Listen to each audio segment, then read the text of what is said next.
தொடமாட்டேன், தொடவும் விட மாட்டேன், தொட்டவனையும் விட மாட்டேன். இதுதாங்க வைரல் வீடியோ. இன்னைக்கு வடநாட்டில் ஃபுல்லாக இன்ஸ்டாகிராம் சோசியல் மீடியா எல்லாமே வைரலாகி கொண்டிருக்கிற டைலாக் இதாங்க. அதாவது நமது ஜோசப் விஜய் அவர்கள் தமிழக முதல்வராக ஆன பிறகு வடநாட்டு பத்திரிகைகள், வடநாட்டு ஊடகங்கள் இதை ஒரு பெரிய செய்தியாக்கு.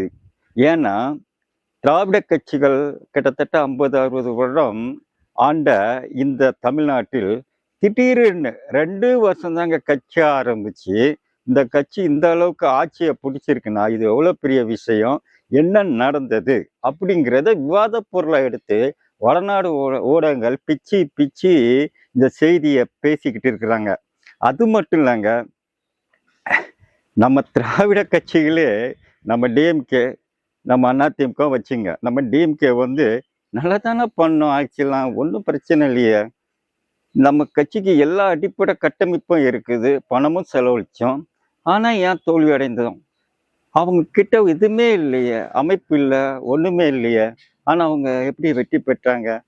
இந்த விஷயம்தான் இங்கே மட்டும் இல்லை, இந்தியா ஃபுல்லாக தெரியாத புதிராக இருக்குது. ஆமாங்க, இதை பற்றி இந்த வீடியோவில் விரிவாக பேசுவோம். அதாவது தமிழக முதல்வர் அவர்களை நமது தவாக கட்சிக்காரங்களும், ஏன்னா அவருடைய ஃபேன்ஸு, அவருடைய அனுதாபிங்க எல்லாமே தவாக கட்சிக்காரங்க அந்த லிஸ்டில் தான் வருவாங்க. ஸோ இவங்க என்ன பண்ணுறாங்க தெரியுமா, இப்போ நம்ம தமிழ்நாட்டில் நம்ம விஜய் சார் கலந்து கொள்கிற ஃபங்க்ஷன், அவர் காரில் போகிறது, சட்டசபைக்கு வர்றது, அதுபோல் பொது நிகழ்ச்சியில் கலந்து கொள்வது, சட்டசபையில் பேசுறது, இந்த விஷயங்களை ரீல்ஸாக எடுத்து வடநாட்டு ஊடகங்கள், அதாவது ரீல்ஸ், இன்ஸ்டாகிராம், அடுத்த சோசியல் மீடியாவில் போட்டு பூந்து விளையாடுறாங்க. இங்கே அவங்களுக்கு யார் தான் ஹிந்தி டிரான்ஸ்லேட் கொடுக்குறாங்கன்னு தெரியலங்க. அந்த மாதிரி டிரான்ஸ்லேட்லாம் பண்ணி அவர் நடந்தா இப்படி, உட்கார்ந்தா இப்படி, பாருங்க பாருங்க, காரு ஓட்டிக்கிட்டு அவரே சட்டசபைக்கு போறாருங்க, அதை பாருங்க அதை பாருங்க, மருத்துவமனையில் டிஎம் கிட்ட அவரு வெறும் பிளாஸ்டிக் சேர்ல உட்காந்து பேசுறாருங்க. எவ்வளோ சாதாரண முதலமைச்சருங்க. அந்த தாய் மாமன் ஸ்கீம் இருக்கு பார்த்தீங்களா, அதில் பாருங்க அந்த குழந்தைய வச்சுக்கிட்டு எப்படி நிற்கிறாரு பாருங்க. இதெல்லாம் போட்டு அடிச்சு சொல்றாங்க.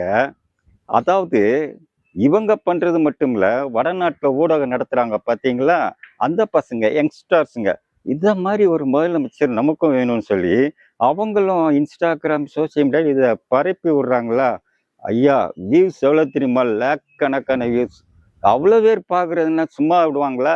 அடுத்தல பார்த்தீங்கன்னா சோசியல் மீடியா அதாவது அவங்க ஊடகங்களில் விவாத குழு சாயந்தரம் நைட்டு வைப்பாங்க பார்த்தீங்களா, பல்வேறு தலைப்புகளில் விஜய் பற்றி அவர் படங்களை போட்டு விவாதங்கள் நடக்குதுங்க. ஊழல் ஒழிப்பு, அதில் கமிஷன், இதில் கமிஷன், இப்படி எல்லாத்தையும் அதில் எத்தனை கட் பண்ணிட்டாங்க, இது கட் பண்ணிட்டாங்க, ஒரு நல்ல ஒரு நிர்வாகம் நடக்குதுன்னு அதை பேசுகிறாங்க. அங்கே உள்ள தாய்மார்கள் எல்லாருக்கும் அது போய் சேரும்போது அவங்க நமக்கு இதை மாதிரி ஒரு முதலமைச்சர் கிடைக்க மாட்டாங்களா அப்படின்னு நினைக்கிறாங்க.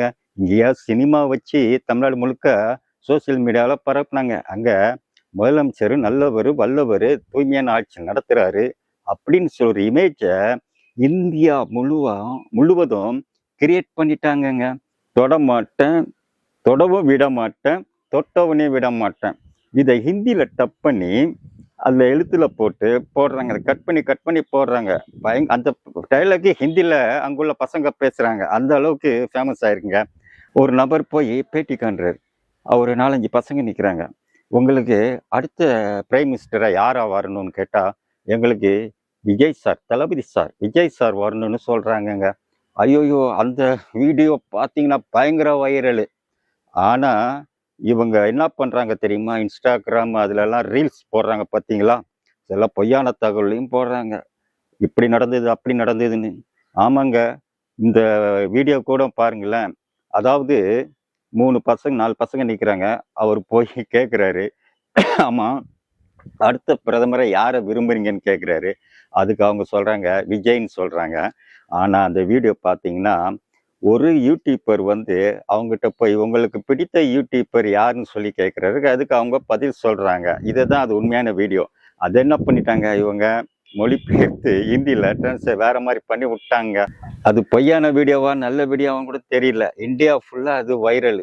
இந்த மாதிரி இன்னொரு வீடியோ, தமிழ்நாட்டில் உள்ள பஸ்ஸை எல்லாமே என்ன பண்ணிட்டாங்கன்னா ஏசி பஸ் ஆகிட்டாங்க. ஏழை மக்கள் எல்லாமே ஏசி பஸ்ஸில் போகிறாங்க பாருங்கன்னு ஒரு ஏசி பஸ்ஸை காமிச்சு அதை வர போட்டு விட்டாங்க வைரல் வீடியோ. அதுவும் பொய்யான வீடியோ. அதாவது இது வந்து அவங்க தலைவர் மேலே இருக்கிற ஒரு அன்பால் ஆர்வ கோளாறுல அந்த யங்ஸ்டர்ஸ் இளம் பசங்க பொண்ணுங்க பண்ணுறாங்க. அந்த ஆர்வக்குடல் அப்படி தானே இருப்பாங்க, பண்ணுவாங்க. ஆனால் தாவக்கா அதிகாரப்பூர்வமாக இது பண்ணலை, அவங்களா பண்ணுறாங்க. அதையும் நம்பி இவங்க வந்து மக்கள்லாம் மெய்ச்சிருத்துக்கிறாங்களாம். அதே மாதிரி பார்த்தீங்கன்னா சோசியல் மீடியாவும் சரி, இன்ஸ்டாகிராமும் சரி, நிறைய பொய்யான தகவலும் பரவி அதை நம்ப வச்சுட்டாங்கங்க. அதே மாதிரி பார்த்தீங்கன்னா நடுவில் கர்நாடகாலாம் போயிட்டு வந்தார். கர்நாடகாவில் எவ்வளோ கூட்டம் கூடிச்சு. தெலுங்கு பக்கம் போனால் இன்னும் கூட்டம் கொடுங்க, மலையாள பக்கம் போனால் இன்னும் கூட்டம் கொடுங்க, தெலுங்கானா பக்கம் போனால் இன்னும் கூட்டம் கொடுங்க. ஸோ எல்லா பக்கம் ஃபேன்ஸு. இப்போ நார்த் இந்தியா ஓரளவுக்கு அட்ராக்ட் பண்ணியாச்சு. இதுக்கெல்லாம் என்ன காரணம் தெரியுமா? வருகிற தேர்தலில் வந்து திரிசங்கு, அதாவது தொங்கு பாராளுமன்றம் வந்ததுன்னா ஒருவேளை பொது வேட்பாளராக பொது பிரதமராக விஜய் கூட தூக்கி வைக்கலாம்ல. அதுக்கு எல்லாரும் ஆதரவு தருவாங்கல்ல. அது இது ஒரு நல்ல விஷயம் தான். நம்ம தமிழக முதல்வர் பிரதமரானா நமக்கு நல்லது தானே. ஏன்னா பிரதமருடைய பர்சனல் சோசியக்காரர் ஒருத்தர், அவரு முதலமைச்சரும் வருவார், பிரதமரும் வருவாருன்னு ஏற்கனவே சொல்லியிருக்காருங்க. அது நடந்தாலும் நடந்துரும்ல.